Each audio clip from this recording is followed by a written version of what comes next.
Hi, everyone. Good afternoon. Okay, I have a couple of items for all of you at the top. As we mentioned, later today, in our guidance last night, I should say, later today, the President will sign an executive order to make sexual harassment an offense in the Uniform Code of Military Justice. This historic addition to the UCMJ honors the memory of Army Specialist Vanessa Guillen, whose experience with severe sexual harassment was followed by a brutal murder, catalyzing national attention to the scourge of sexual violence in our military and helping advance bipartisan military justice reform in the 2022 NDAA. This executive order also delivers on a key recommendation from the Independent Review Commission to strengthen the military justice response in prosecuting cases of domestic violence and fully implements changes to the UCMJ to criminalize the wrongful broadcast or distribution of intimate visual images. The Biden-Harris administration thanks Congress for its bipartisan commitment to pass monumental reforms to our military justice system and codify key recommendations from the IRC, the Independent Review Commission. We also look forward to continuing to work with Congress to support the safety and dignity of our service members. Also wanted to note that today we hit a major milestone in our global effort to be the arsenal of vaccines. 400 million doses shipped to 112 countries for free, with no strings attached. To put America's leadership into perspective, we have shipped 4 times more free doses to the world than any other country. And this is on top of our efforts to expand manufacturing at home and abroad, our close partnerships with manufacturers to provide their vaccines to hard-hit areas, and our work to turn vaccines into vaccinations around the globe. Last item for you. Today, the Consumer Financial Protection Bureau launched a new initiative to save American families billions of dollars a year in unexpected and hidden fees charged by banks and financial companies. Right now, as I'm sure many of you know, banks and credit card companies lock you in with low rates only to charge you high fees after the fact. If you've ever used a credit card, which I'm sure everybody in this room has, you are familiar with this. You're familiar with all those extra fees, balance transfer fees, late fees, and more. They add up. Collectively, the CFPB estimates that these junk fees drain tens of billions of dollars per year from American families. Consumers are already starting to feel the benefits of the CFPB's work in this space. After the CFPB published a report on bank overdraft fees in December, many large banks, Bank of America, Capital One, and Wells Fargo, announced they would reduce or eliminate some of these fees. That's an important start, but not enough, which is why the CFPB is interested in hearing about everyday Americans' experiences with unexpected fees. This latest initiative by the CFPB was previewed at this week's Competition Council meeting, and it's just one of the ways we are, one of the steps we are taking to go after excessive fees that companies use to hide the true cost of products. From airline tickets to high-speed internet services, agencies are planning internet service fees, I should say. Agencies are planning actions over the coming months that will make prices clear up front so that consumers can save money by choosing the best deals for them. Let me say one other thing. I know there is a lot of news out there today, so let me reiterate something that you heard the President say, and I also said over Twitter. It's always been the decision of any Supreme Court justice, if and when they decide to retire, how they want to announce it, and that remains the case today. So we are not going to have additional details. You are always welcome to ask any questions you like at any time, and there's a lot of news out there, but I just wanted to say that at the top. Josh, go ahead. Thanks, Jen. 2 subjects. So let's say hypothetically, a Supreme Court justice was to retire and announce it on his or her own terms. Does President Biden plan to honor his pledge to nominate a black woman to the court? Well, I've commented on this previously. The President has stated and reiterated his commitment to nominating a black woman to the Supreme Court and certainly stands by that. For today, again, I'm just not going to be able to say anything about any specifics until, of course, Justice Breyer makes any announcement, should he decide to make an announcement. Okay, secondly, on Ukraine. Is the White House publicizing the troop buildups and the Russian disinfo efforts in hopes of deterring Moscow? And does the White House think that strategy is working? And are you prepared to release more details about what you say Russia's been doing? Yes, on the last one, as we have it, and I think you have all experienced that in here, also at the State Department and Defense Department briefings, and certainly from briefings delivered by national security officials, senior national security officials as well. I will say, Josh, that we are much more cognizant of the Russian disinformation machine than we were in 2014. And many of you covered, of course, the invasion of Ukraine in 2014. And we have made a decision, a strategic decision, to call it disinformation when we see it. And all across the federal government, various agencies are working together to fight disinformation and correct it. In part, we know, that's because we know that Russia's disinformation operation is highly developed. We are more wiser. We are wiser. The world is wiser than they were in 2021, and Russia has a boundless capacity to misrepresent truth and what it's doing. And some of that tactic from their end is intended to set the predicate for them invading. And we need to be very clear with the global community and the U.S. public what they're trying to do and why. So there's a lot of efforts underway to do exactly that. In terms of whether it will have a deterrent effect, I think our biggest effort on that in that regard is laying out the clear potential consequences. But it is also important, and we think strategically important, to be very clear that what they're trying to convey publicly out there, a lot of that is misinformation, and people need to understand and digest that. Go ahead. Jen, what preparations is the White House engaged in broadly in the case of a Supreme Court vacancy? I'm just not going to detail any of that from here. Not about unrelated to this. You can't detail what. Like, doesn't every White House like to get ahead of this in case of a sudden passing? In the case of Ruth Bader Ginsburg, none of that you can share. I'm not going to detail internal planning from here. No. Okay. Then let me ask you a couple other questions. Is there any scenario in which the president would select his Vice President Kamala Harris for the Supreme Court?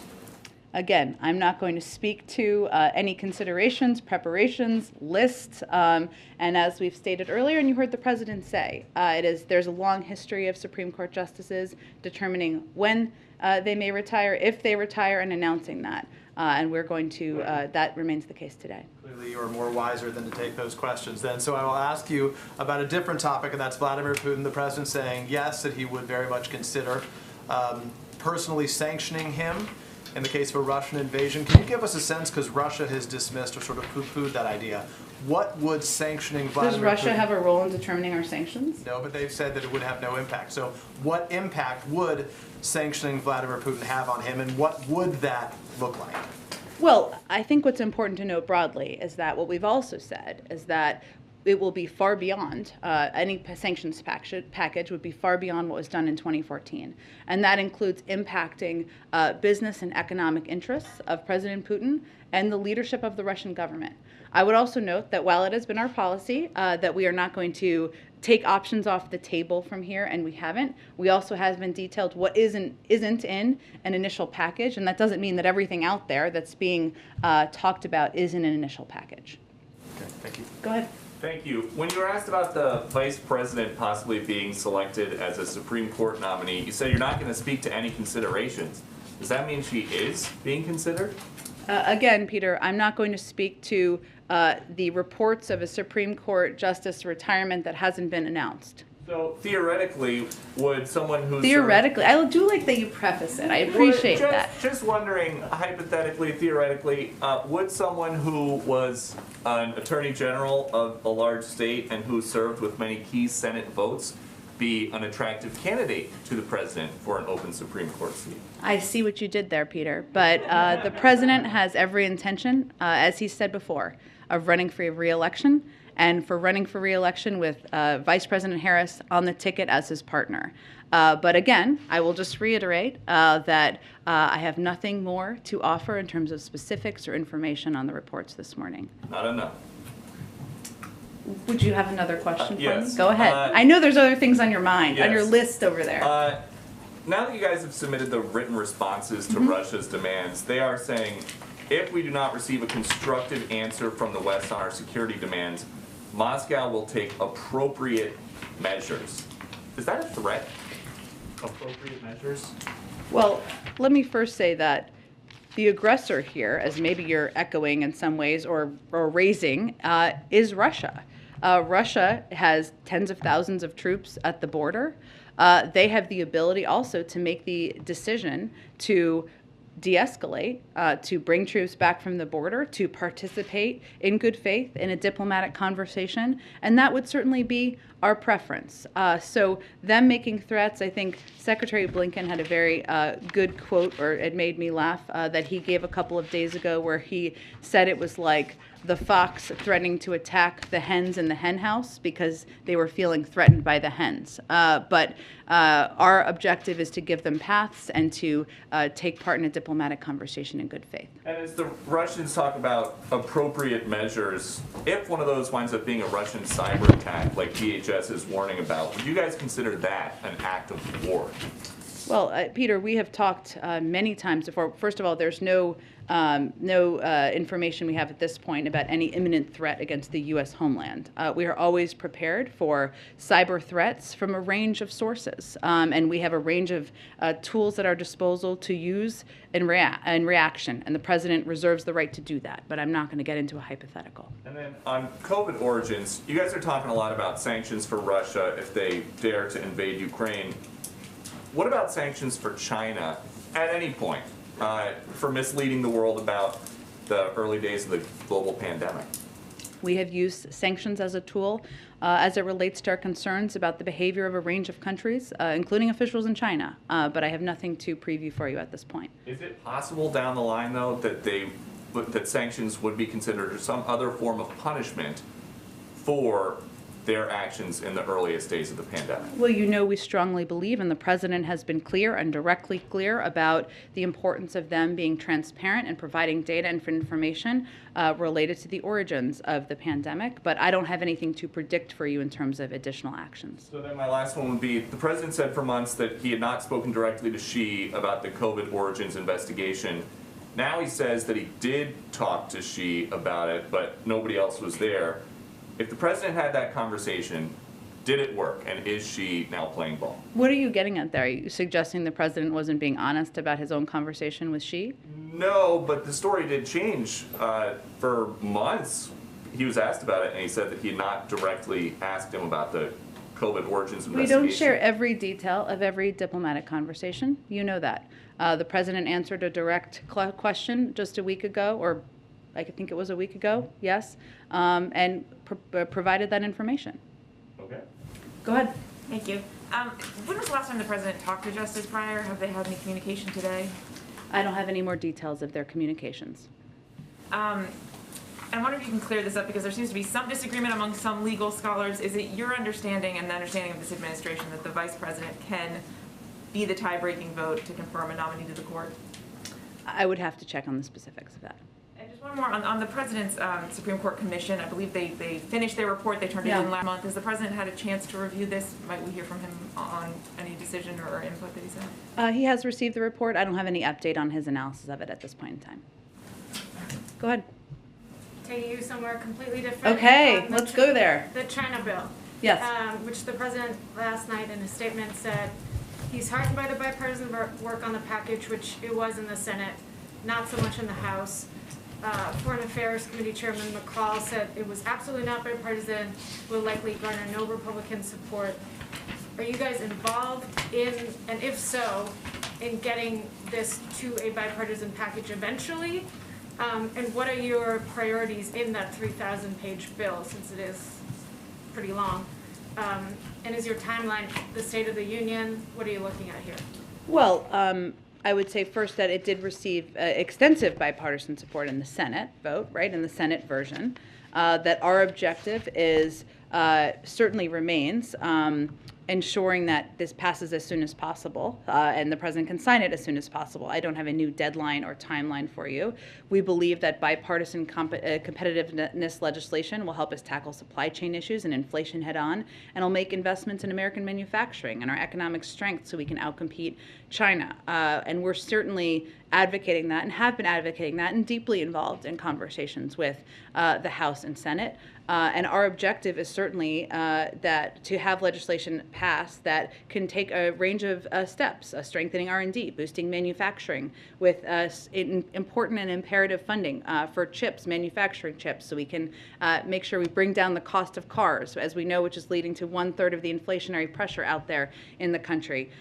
We want this legislation to help businesses and communities in every corner corner of the country outcompete their global competitors. In terms of specifics, as you noted, it's quite a long bill. We're certainly involved and engaged in it with officials from throughout the administration, but I'm not going to detail specifics of what we're for and against in it either. Is there any possibility that should this play out, sort of similar to the infrastructure bill, take a long time, House Republicans will not get on board, that you, given the pressure of the chips shortage on inflation, that you just take out the strip out the chips portion, pass that individually, and then negotiate on the rest? Do you see that? I'm not going to make a prediction of that at this point. I mean, as I understand it, the status of the legislative process is that both the House and the Senate have indicated that it will go to conference and they'll work out disagreements that they have over components of the legislation. Also, the Senate version had 68 votes, and certainly we believe that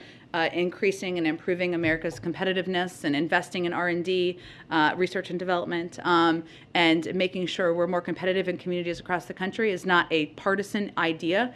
So we are hopeful about that process moving forward quickly, and the President would certainly like to sign it as soon as possible. And then one more on this bill too, that is a difference between the House and the Senate version. The House version published last night had this outbound investment screening mechanism that wasn't part of the Senate bill. It would potentially block investments in countries like China. Does the White House support this provision, and will you fight that that's going to make it in the final package that's reaching the President's desk? I'm not going to get into specifics of the bill. I would tell you that we are in daily contact from the White House with House and Senate leadership and committees, and we're discussing the path forward, but we're not going to negotiate the pieces from here. Anything you can tell us on the work the executive branch is doing on exactly that same thing? Because Jake Sullivan has been talking about a potential mechanism like this being interesting to you guys and potentially working on this, but we haven't heard about it in a while. I can see if there's any additional update from the National Security Team, of course, and certainly I know he's talked about that in the past, and it remains a priority. Go ahead. I have to give it a shot myself as well. Go ahead. In this hypothetical alternative reality where a vacancy were to open up, could you say who within the White House would be sort of leading the charge on the selection vetting process? As the President said, I'm sure that if and when there is an announcement by Justice Breyer, there will be more to be said. And we'll have more conversation in here. I'm sure he'll have more to say, but I'm not going to have anything more for you at this point. Just switching gears on the energy front, the administration said on Tuesday it's in talks with major energy producing countries and companies around the world over a potential diversion of supplies to Europe if Russia invades Ukraine. Have any of the energy companies or countries contacted by the administration told you that they do indeed have an ability to divert extra supplies to Europe? Well, that's been part of the conversation, but I don't have any announcements to make on their behalf. But certainly, that's been our objective, is to ensure that we are prepared for the possibility of the supply, the natural gas supply, which, as you know, is very much a regional issue, and there would be a big regional impact, less so here in the United States, as well as the global oil supply, and ensuring there is enough supply in the market. What do you see is the risk of the contingency planning failing to secure Europe's energy supplies, since our reporting suggests so far that the industry has little or no capacity to do this? There are no question there are logistical challenges of especially moving natural gas. We know that. That's part of our discussion with a lot of these companies and countries. But again, these conversations are ongoing and we don't intend to fail on them. Thank you. Go ahead. A number of lawmakers sent a letter to the White House today, including Chuck Schumer and Elizabeth Warren, asking the White House to release the memo that the Education Department put together looking at the president's legal authority to cancel student loan debt.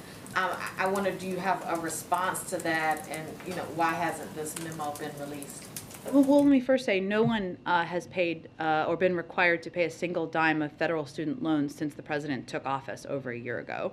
And I'll also add that our country is seeing one of the strongest economic recoveries in history, and the pause announced in December gives some breathing room for several more months to borrowers who are still coping with the pandemic. The Education Department will continue working to ensure a smooth transition to repayment. I would reiterate also that the president supports Congress, members of who sent the letter and others, sending him a bill that would provide $10,000 in debt relief, and he continues to look into what debt relief actions can be taken administratively. I'd also note that in terms of loans that have been forgiven since the president took office, beyond the pause on repayment, a total of $15 billion benefiting more than 675,000 student loan borrowers been part of the forgiveness. Borrower defense to repayment, $1.5 billion. Total and permanent disability repayments, loans forgiveness, I should say, $7.8 billion. ITT tech students, $1.3 billion.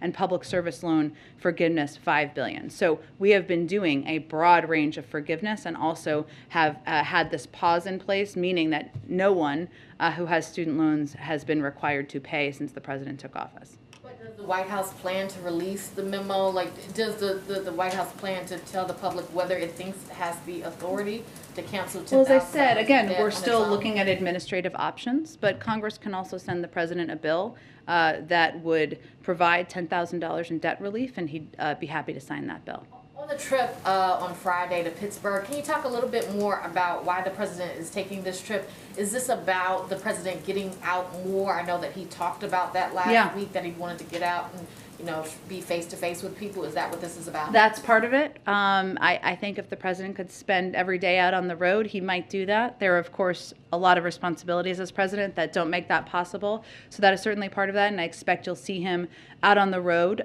more in the coming weeks as well. It's also an opportunity for him to speak about his economic agenda and what steps he's taking to make people's lives better, to lower costs for Americans, to rebuild their communities, to make us more competitive, but certainly to interact with people in communities, those who disagree with him and those who agree with him as well. Just quickly, on the executive order that's being signed later on today, Yeah. is that order coming out because the NDAA did not do enough to address the issue of sexual harassment? Like, why is this order needed? It was a key recommendation from the Independent Review Commission, so it's delivering on the Independent Review Commission's recommendation, which is something that was supported, these recommendations, and delivering on them by the leadership of the Department of Justice, so it's an effort to implement that. Go ahead. I wanted to start with a question on behalf of a colleague Sure. on the radio network who wants to know if you have any update on the launch of Build Back Better World, which was supposed to, I guess, be implemented earlier this year. And would Dalip Singh's upcoming trip to Africa include scouting projects for Build Back Better World? I'm happy to check with our national security team. We have talked about Build Back Better World and been working a lot behind the scenes on efforts to launch that around the world, and the president has talked about it on virtually all of his foreign trips to date, but I can get more specifics about Dalip's trip. And on the meeting the president had today with the CEOs about Build Back Better is the strategy now with sort of the president talking about breaking it up in chunks potentially, is the plan to bring a new proposal to Democrats in Congress? What does that strategy look like as it relates to kind of the meeting that he had today? Is he trying to get a sense of what the priorities would be from these private sector CEOs? The meeting was not a negotiation. It was not the basis of a negotiation. Those discussions will happen between the 50 members of the Senate who need to support a package, a big chunk, to move it forward. This was an opportunity to hear from business leaders, and I think you heard a number of them speak during the open press component of the meeting, and I know a number of them will be doing interviews, maybe with some of you afterwards as well. What I think was interesting and compelling to the president when we were talking about this last night was that they're all experiencing different challenges as they look ahead to their, many of them very successful businesses. Some of that is ensuring they can have enough women at a senior level in the workforce, and lowering the cost of childcare and making that affordable is a big issue that the CEO of Etsy has talked about, for example, quite a bit. The CEO of Cummins has talked a lot about climate change, or the climate agenda, and the importance of investing in that moving forward, because those are industries that will grow and have a huge opportunity for our manufacturing industries here in the United States. Those are all components that are part of the president's Build Back Better agenda, but he really wanted to hear from them on their industries, of the best way to grow their businesses, the middle class, and how components will certainly impact them. Is that a message the president plans to take to Democrats? Is he going to present something smaller, a big chunk, sort of a more narrow piece of legislation or proposal that perhaps can get unstuck in the Senate?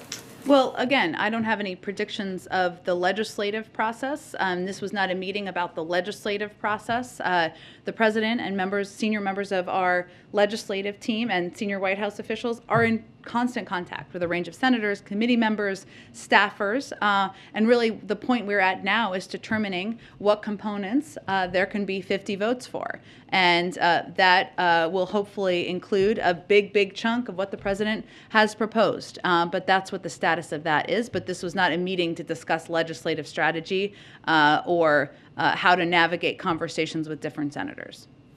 Go ahead. Yeah, Jen, I have a couple more on BBB. Ron Klain said last week that he'd like to see BBB legislation approved as quickly as possible. Some Democrats, Representative Jayapal, are saying that March 1st, the State of the Union, is kind of a deadline for action. Does the White House see it that way in terms of the time frame? Do you see the No, March we have 1st not as set a deadline. No.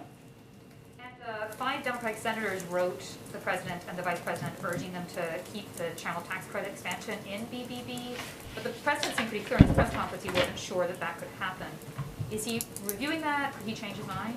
Well, the president proposed the child tax credit extension. He very much wants to see the child tax credit extended, and you've all heard him talk about how proud he is of the expanded child tax credit because of the impact it had on cutting childhood poverty by 40%, for giving people some extra breathing room. And there's some recent studies and evidence that the child tax credit helps working families in the developments and opportunities for all children. So he has long been an advocate. Again, this is the legislative process, right? And there needs to be 50 votes. We need every Democrat to support a package moving forward. I don't have anything to preview or predict for you on that front. That is going to be up to them to determine what that looks like. One more. Should you have a Supreme Court nomination that has to make its way through the Senate, is there any concern that that could crowd out priorities like Build Back Better and make it that much harder to get something done here? Not without getting into any specifics of what may be on the docket. We have to walk and chew gum at the same time here in the White House, and that includes navigating, the buildup of military troops on the border of Ukraine. That includes trying to get an omnibus bill passed and get our competition bill passed. That includes continuing to be the arsenal of vaccines to the world, and we are entirely capable of doing more than one thing at once. Go ahead in the back. Thank you, Jen. I have 2 questions, 2 different topics. Okay. First one on Ukraine. Is it about the Supreme Court? No, actually, Oh. no. I'm not part of this this bunch. The president earlier this week said he talked to all NATO leaders. Canada has offered a $100 million loan to Ukraine and is considering, could be announced this afternoon, further support assistance. What type of contribution does the president think Canada could make to this crisis? Well, we welcome the support of Canada and any country that is contributing to the needs of Ukraine, that is defending the territorial integrity of Ukraine, and defending what we feel is a fundamental value that we share with Canada and a number of countries around the world, which is the fact that no country should be able to invade and take the territory of another country. So we're not going to assess what they should do or not do. Every country has different capacities, capabilities, legal authorities. We recognize that, but we certainly welcome their support for Ukraine. So the president hasn't asked for arms shipments or troop deployments? I'm not going to get into any more details of conversations. We just recognize that every country has different capabilities, capacities, authorities, and a range of contributions, and doing it in a coordinated way we think is very effective. I'd like to talk about, I have a question about Haiti. Okay. So Canada hosted an international meeting last week. Prime Minister Trudeau has called for immediate action to fix the security situation in Haiti. You know that in the next 2 weeks it would have been the end of President Jovenel Moïse's term if he hadn't been assassinated. What's the U.S. plan, particularly in terms of security, knowing that there's no newly elected president to swear in on February 7th?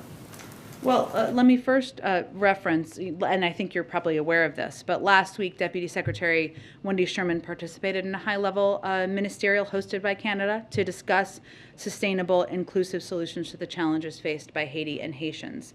The ministerial was an opportunity for global leaders or high-level officials to reaffirm the continued international commitment to support Haiti as it confronts growing insecurity, works to restore its democratic institutions, and revives the country's economic development. We're also continue to work with Haitian authorities and international partners to provide additional assistance from the United States to the Haitian National Police to strengthen law enforcement, build up anti-gang operations, maintain peace and stability. And we have also, in response to heightened humanitarian needs in Haiti, USAID has provided more than $92 million in assistance in fiscal year 2021. So we're working on a range of channels, including in close coordination with other leaders about how we can help prop up humanitarian needs, address their security needs, and act in a coordinated way as Haiti looks to their future.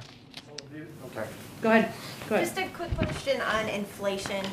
Many people believe that government spending is a big factor in the current inflation levels.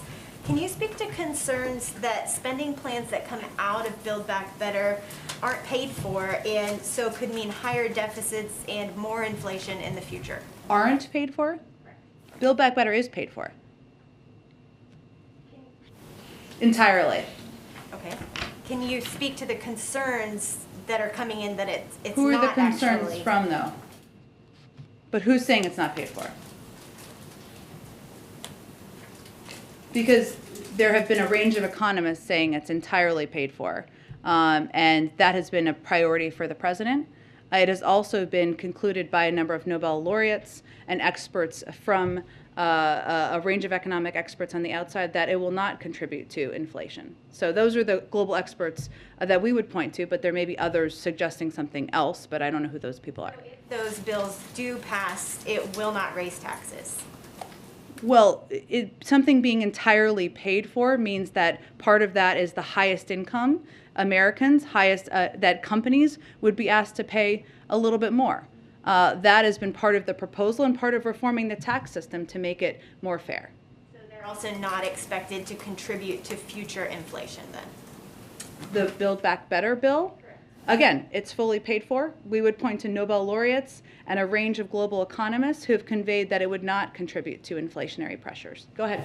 Thanks, Jen. I wanted to ask about the impact that President Biden's experience in foreign policy has on his handling of the current situation with Russia and Ukraine. Obviously, he served on the Senate Foreign Relations Committee. He was vice president when Russia invaded Crimea. He oversaw the end of the war in Afghanistan last year. Can you just talk about how those various experiences have informed his decision-making and his thinking on the situation currently with Russia and Ukraine?